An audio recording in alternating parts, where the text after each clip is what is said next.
My name is Victoria Ashford, and 3 weeks ago, my mother showed up at my restaurant unannounced, tears streaming down her face, and asked if I could give her a job as a hostess. The woman who once told me I was dead to her if I married beneath our family stood in the lobby of the five-star establishment I built from nothing, holding a resume. My father called 2 days later asking if I could help them avoid foreclosure on the family estate. The same man who said I destroyed the Ashford legacy was now begging the daughter he disowned to save it. But let me tell you how a girl who lost everything for love became the only person in her family who understood what wealth actually means. Because this story begins 7 years ago when I chose my heart over my trust fund. I grew up in Greenwich, Connecticut, in a world where your last name opened doors and your bank account determined your worth. The Ashford family had old money, the kind that came from shipping and real estate investments 3 generations back. My father, Richard Ashford, ran a private equity firm. My mother, Caroline, sat on charity boards and planned galas. I went to Miss Porter's school, summered in the Hamptons, and was expected to marry someone from our social circle. That was the plan anyway, until I met Marco Reyes at a volunteer event when I was 23. Marco was working as a line cook at a catering company that serviced one of my mother's fundraisers. I was helping coordinate the event, trying to prove to my parents I could be useful beyond just looking pretty at society functions. Marco was 25, had come to the U.S. from Mexico when he was 15, put himself through community college while working 2 jobs, and had dreams of opening his own restaurant someday. When he talked about food, about flavor profiles and techniques and the way a perfect dish could tell a story, his whole face lit up. We started talking during his break, and I felt something I'd never felt with any of the trust fund boys my parents pushed at me. I felt seen. We dated in secret for 6 months. He'd pick me up 3 blocks from my parents' estate in his beat-up Honda. We'd go to hole-in-the-wall restaurants in Queens and Brooklyn, places where Marco knew the chefs and could explain the cultural significance of every dish. He taught me that food wasn't just fuel or status, it was love and history and art. I fell completely, hopelessly in love with him. And when he proposed with a simple silver band he'd saved 3 months to buy, I said yes without hesitation. Telling my parents was like detonating a bomb in our pristine living room. It was a Saturday in October, and I'd asked them to sit down because I had important news. My mother was excited, probably thinking I was going to announce an engagement to the hedge fund manager's son she'd been pushing. Instead, I showed them the ring and told them I was marrying Marco Reyes, a line cook with big dreams and the biggest heart I'd ever known. The silence that followed was deafening. My father spoke first, and his voice was ice. Absolutely not. This is not happening, Victoria. I tried to explain, to tell them about Marco's work ethic, his intelligence, his plans. My mother cut me off. A cook? Victoria, do you understand what you're saying? You want to throw away everything we've built, everything we've given you, for a man who makes minimum wage. I told them it wasn't about money, that I loved him. My father stood up. Then you're a fool. And if you go through with this, you're no longer part of this family. No trust fund, no allowance, no safety net. You'll be cut off completely. I want you to pause here and understand what that threat meant. I'd never worked a real job. I'd never paid a bill. I had a degree in art history from Vassar that my parents had paid for, and exactly 0 practical skills. My entire identity was wrapped up in being an Ashford, and my father was asking me to choose between that identity and the man I loved. I looked at my mother, hoping she'd intervene, but she just stared at me with this expression of disgust. If you marry him, you're dead to us, she said quietly. Don't come back. I married Marco 3 weeks later at City Hall with 2 of his line cook friends as witnesses. My parents didn't come. Neither did any of my old friends from Greenwich, because word had spread fast that Victoria Ashford had thrown her life away for some nobody. The night of our wedding, Marco and I went back to his studio apartment in Queens, ate takeout Chinese food, and I cried myself to sleep, wondering if I'd made a catastrophic mistake. The first year of our marriage was brutal in ways I'd never imagined. I got a job as a receptionist at a dental office making $32,000 a year. Marco worked as a sous chef at a mid-tier restaurant in Manhattan, pulling 70-hour weeks for barely enough to cover our rent. We lived paycheck to paycheck. I learned what it meant to check your bank account before buying groceries, to choose between fixing the broken heater and paying the electric bill. Have you ever had to rebuild your entire life from nothing? Let me know in the comments. Because those first 12 months taught me more about myself than 23 years of privilege ever had. But something unexpected happened during that struggle. I started paying attention to Marco's work, really paying attention. I'd visit him at the restaurant on his breaks, and I started noticing things, the way customers reacted to certain dishes, the complaints they had about service or atmosphere, the gaps in the market that weren't being filled. My art history degree turned out to be useful after all, because I understood aesthetics, presentation, the way visual design influenced perception. Marco had the culinary talent, and I realized I had the eye for the experience around the food. We started planning in year 2. Marco would come home after his shifts and we'd sit at our tiny kitchen table sketching out ideas. What if we opened our own place? Small at first, maybe a pop-up or a food truck. Marco could do elevated Mexican cuisine, the kind that honored his heritage but pushed boundaries. I could handle the business side, the marketing, the design. We saved every penny we could. I took a second job doing social media consulting for small businesses. Marco started catering private events on weekends. We lived on rice and beans and dreams. Year 3 was when everything started clicking.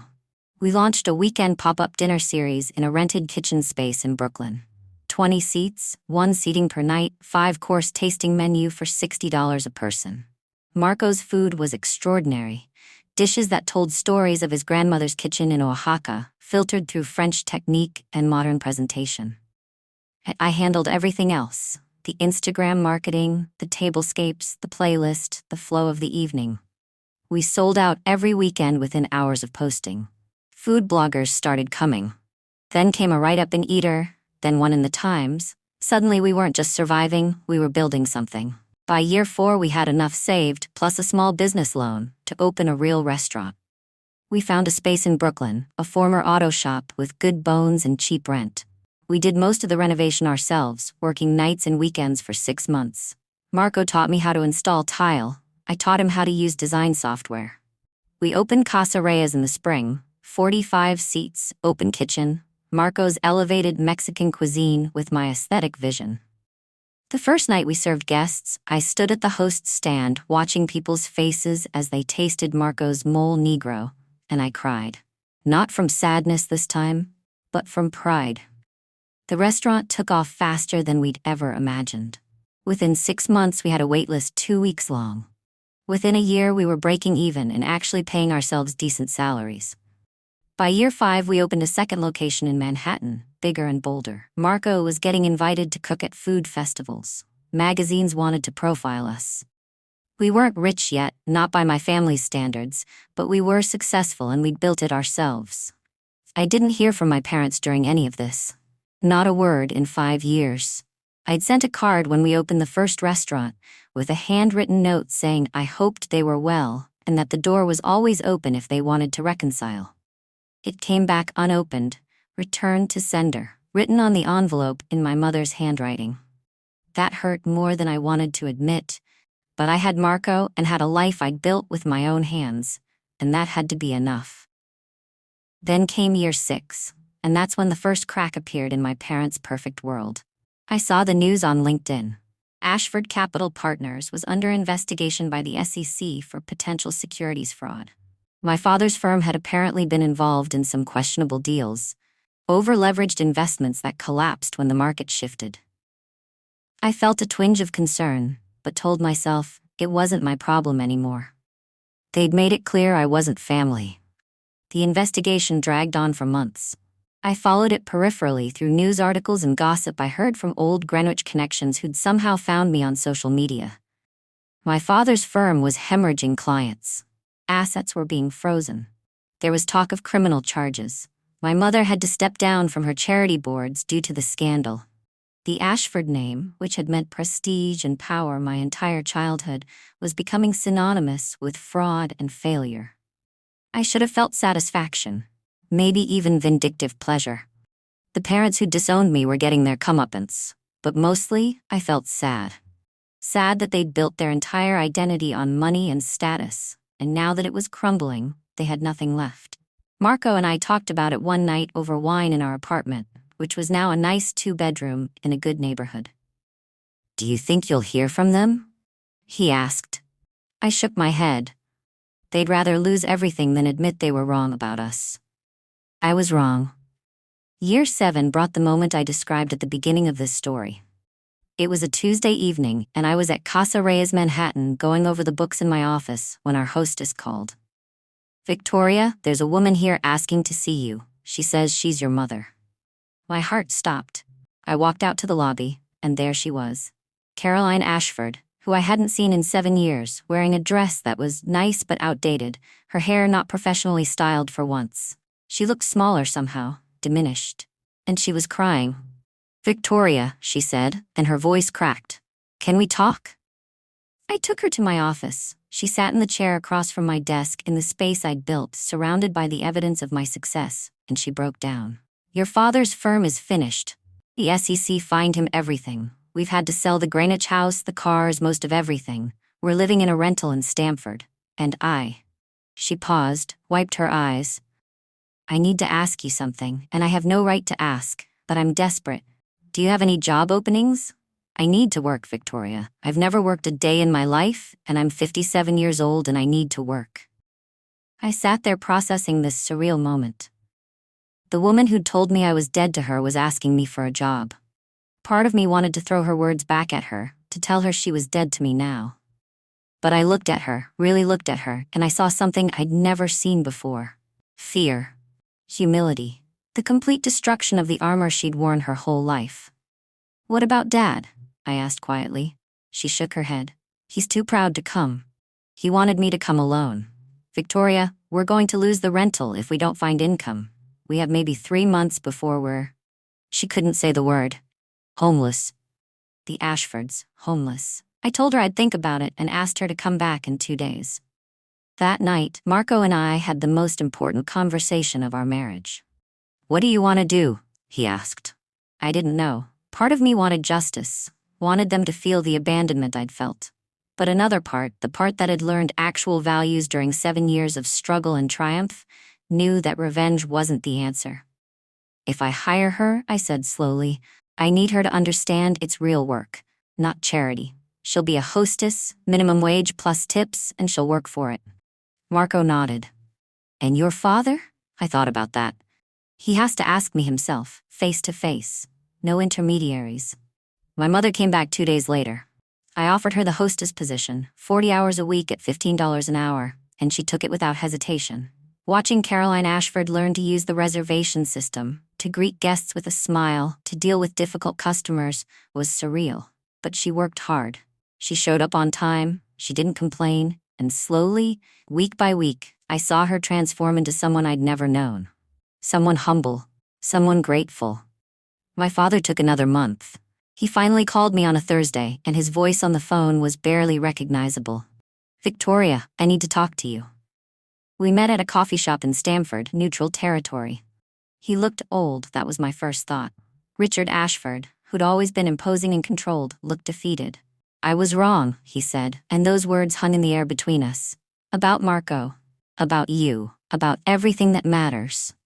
I built my life on money and status, and I lost both, and I realized too late that I'd lost my daughter for no good reason." He paused. "Your mother tells me you gave her a job. I'm not here to ask for one. I'm here to ask if you can help us avoid foreclosure on the rental. I'll sign a promissory note, I'll pay you back somehow. But, Victoria, I'm desperate." This was my moment. The complete reversal. I could have said no. I could have walked away and let them fall like they'd let me fall. Instead, I surprised myself. "I'll help you with the rent, Dad, but not as a loan, as a gift. On one condition, you come to Sunday dinner. At my house, you meet Marco properly. You see the life I built, and you acknowledge out loud that you were wrong." He nodded, tears in his eyes. "I was wrong, Victoria. I was so wrong."